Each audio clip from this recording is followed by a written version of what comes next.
ರಾಷ್ಟ್ರ ರಾಜಧಾನಿ ದೆಹಲಿಯಲ್ಲಿ ಭಾನುವಾರ ಬೆಳ್ಳಂಬೆಳಗ್ಗೆ ಘೋರ ದುರಂತವೊಂದು ಸಂಭವಿಸಿದೆ. ರಾತ್ರಿ ನೆಮ್ಮದಿಯಿಂದ ಕಣ್ಮುಚ್ಚಿದವರು ಬೆಳಗ್ಗೆ ಕಣ್ಣು ತೆರೆಯಲೇ ಇಲ್ಲ.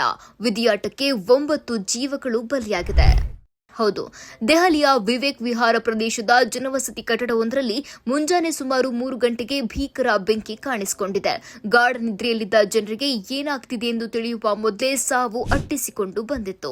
ಕಟ್ಟಡದ 2ನೇ ಮಹಡಿಯಲ್ಲಿದ್ದ ಎಸಿ ಸ್ಫೋಟಗೊಂಡಿದ್ದೇ ಈ ಅವಾಂತರಕ್ಕೆ ಕಾರಣ ಎನ್ನಲಾಗ್ತಾ ಇದೆ. ಕ್ಷಣಾರ್ಧದಲ್ಲಿ ಬೆಂಕಿ ಇಡೀ ಕಟ್ಟಡವನ್ನ ಆವರಿಸಿಕೊಂಡಿತು. ದಟ್ಟವಾದ ಹೊಗೆ ಮತ್ತು ಬೆಂಕಿಯ ಜ್ವಾಲೆಯಿಂದಾಗಿ ಹೊರಬರಲು ದಾರಿಯೇ ಇಲ್ಲದಂತಾಗಿತ್ತು. ಈ ಭೀಕರ ಅಗ್ನಿ ಅವಘಡದಲ್ಲಿ ಒಂದೇ ಕುಟುಂಬದ 5 ಸೇರಿದಂತೆ ಒಟ್ಟು 9 ಮಂದಿ ಉಸಿರುಗಟ್ಟಿ ಸಾವನ್ನಪ್ಪಿದ್ದಾರೆ. ಮೃತರ ಪೈಕಿ 1.5 ವರ್ಷದ ಹಸುಗೂಸು ಕೂಡ ಸೇರಿರುವುದು ಅತ್ಯಂತ ದುರದೃಷ್ಟಕರ.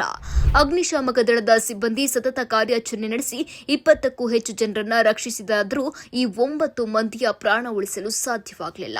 ಈ ದುರಂತ ನಮಗೆಲ್ಲ ಒಂದು ದೊಡ್ಡ ಪಾಠ. ಬೇಸಿಗೆಯ ಬಿಸಿಲು ಹೆಚ್ಚಾದಂತೆ ನಾವು ಎಸಿ ಮತ್ತು ಕೂಲರ್ಗಳ ಬಳಕೆಯನ್ನ ಹೆಚ್ಚಿಸುತ್ತೇವೆ.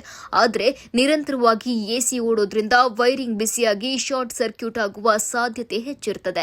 ಇಂತಹ ದುರಂತಗಳನ್ನು ತಪ್ಪಿಸಲು ಹಳೆಯ ಎಸಿ ಮತ್ತು ವೈರಿಂಗ್ಗಳನ್ನು ಕಾಲಕಾಲಕ್ಕೆ ಪರಿಣಿತರಿಂದ ತಪಾಸಣೆ ಮಾಡಿಸಿ. ಮನೆಯಿಂದ ಹೊರ ಹೋಗುವಾಗ ಅಥವಾ ಅನಗತ್ಯವಿದ್ದಾಗ ಸ್ವಿಚ್ ಆಫ್ ಮಾಡುವುದನ್ನು ಮರಿಬೇಡಿ. ಕಿಟಕಿಗಳಿಲ್ಲದ ಅಥವಾ ಗಾಳಿಯಾಡದ ಕೋಣೆಗಳಲ್ಲಿ ಹೆಚ್ಚಿನ ಎಲೆಕ್ಟ್ರಾನಿಕ್ ಉಪಕರಣಗಳನ್ನು ಬಳಸುವಾಗ ಎಚ್ಚರಿಕೆ ಇರಲಿ. ಮುಖ್ಯವಾಗಿ ಪ್ರತಿ ಮನೆಯಲ್ಲೂ ಕನಿಷ್ಠ 1 ಬೆಂಕಿ ಆರಿಸುವ ಅಗ್ನಿಶಾಮಕ ಸಾಧನ ಇಟ್ಕೊಳ್ಳೋದು ಅತ್ಯಗತ್ಯ. ಒಂದು ಸಣ್ಣ ನಿರ್ಲಕ್ಷ್ಯ ಇಡೀ ಸಂಸಾರವನ್ನೇ ಬೀದಿಗೆ ತರಬಹುದು ಅಥವಾ ಜೀವಗಳನ್ನೇ ಬಲಿ ಪಡೆಯಬಹುದು. ಎಚ್ಚರಿಕೆಯೇ ಇಂತಹ ಅನಾಹುತಗಳಿಗೆ ಏಕೈಕ ಮದ್ದು.